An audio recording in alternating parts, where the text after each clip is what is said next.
We have a massive situation.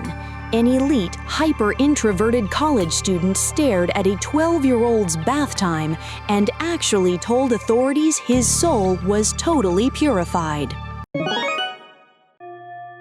Welcome to Kokugo Taiwa. I am your host, MC, and today we are diving into Yasunari Kawabata's The Izu Dancer. Look at this absolute masterpiece I drew for the thumbnail.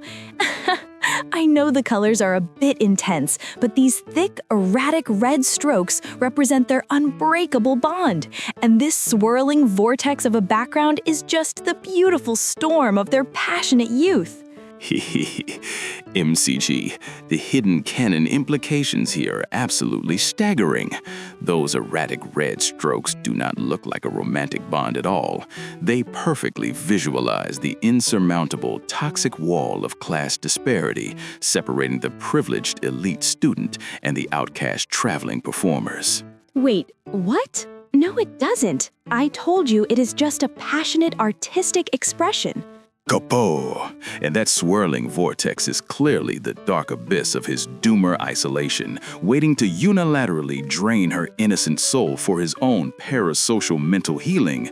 The theory crafters are going to explode over this terrifying foreshadowing of a doomed, zero-return relationship. All right, time is up. Stop it. Why do you always have to turn my wholesome art into absolute nightmare fuel? Let's just start the actual show before you ruin my mood completely. Let's get right into the main plot. By the way, in school curriculums, this work is taught to learn about overcoming prejudice and the beautiful humanistic connection that transcends class barriers. The educational law says so, but that completely contradicts my personal headcanon. That is a complete misinterpretation. It is actually a ruthless tabletop RPG speedrun where a toxic player exploits innocent, non-playable characters for a massive mental health buff.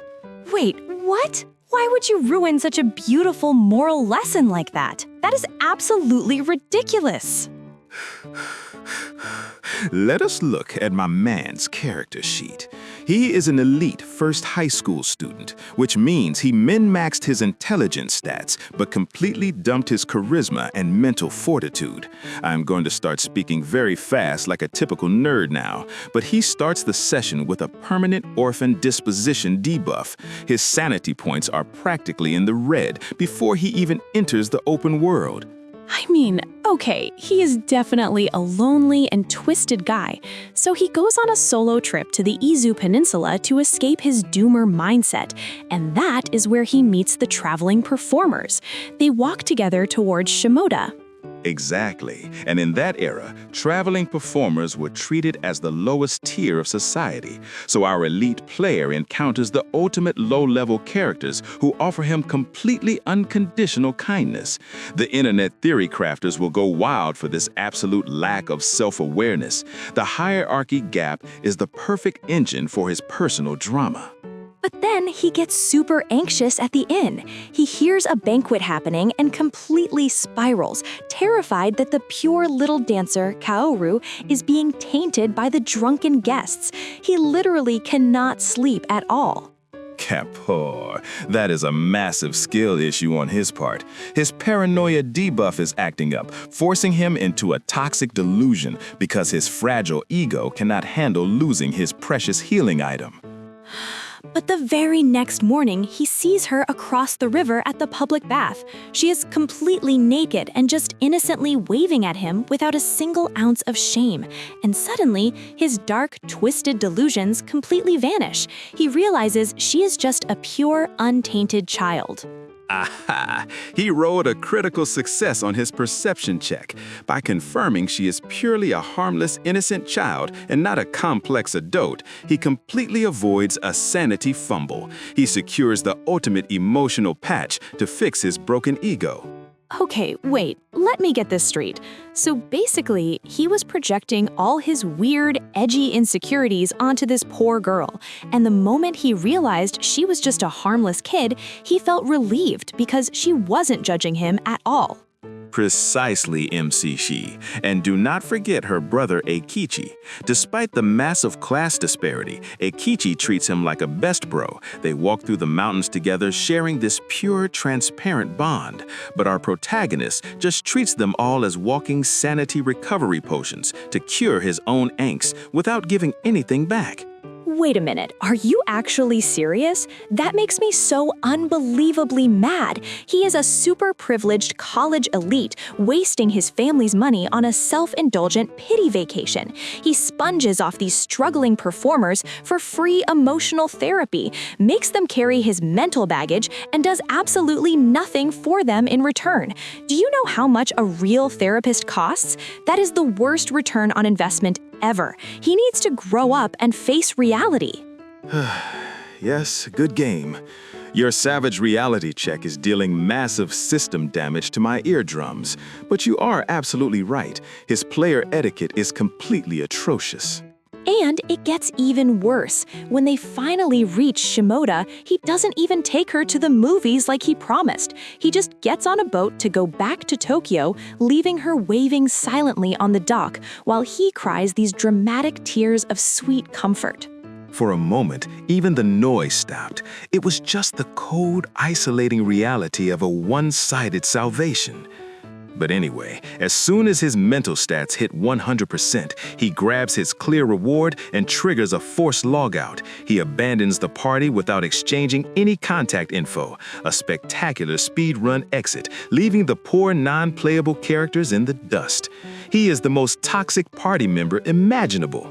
I cannot even handle this level of absolute selfishness. He used that poor girl as a disposable mental health band-aid and just exited stage left.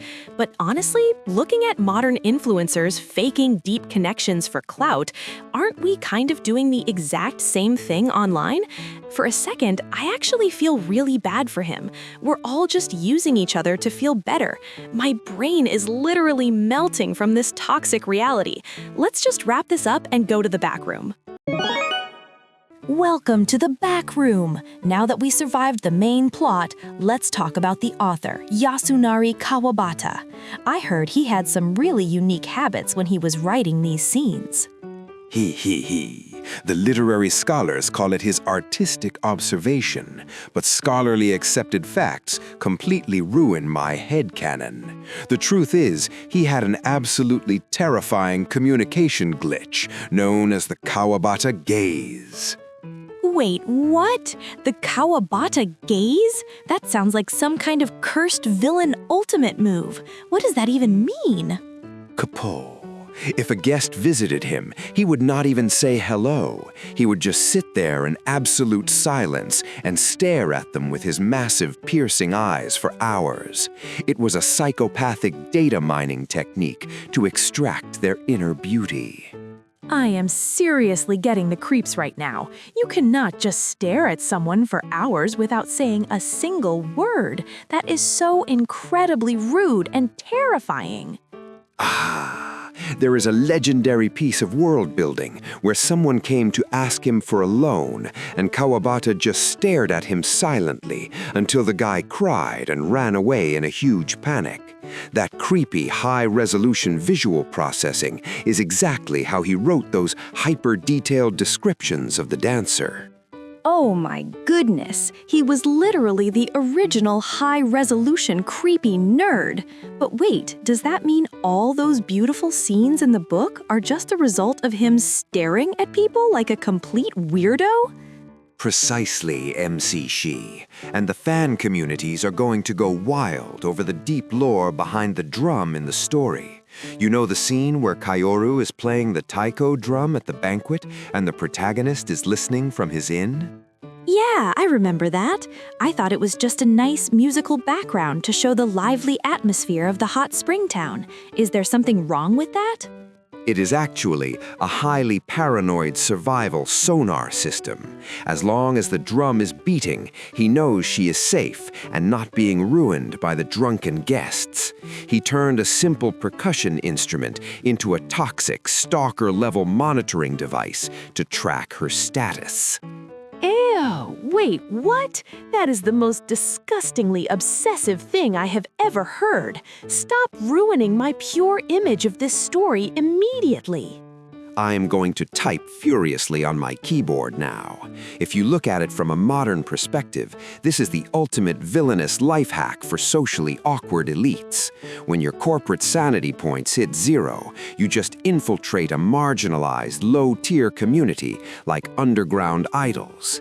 You have got to be kidding me. That is absolute garbage behavior. You cannot just waltz into a vulnerable community, suck up all their innocent energy like a parasitic vacuum cleaner, and then bounce back to your safe elite life. These girls are out there grinding every single day for survival, and you are treating them like a free mental health spa?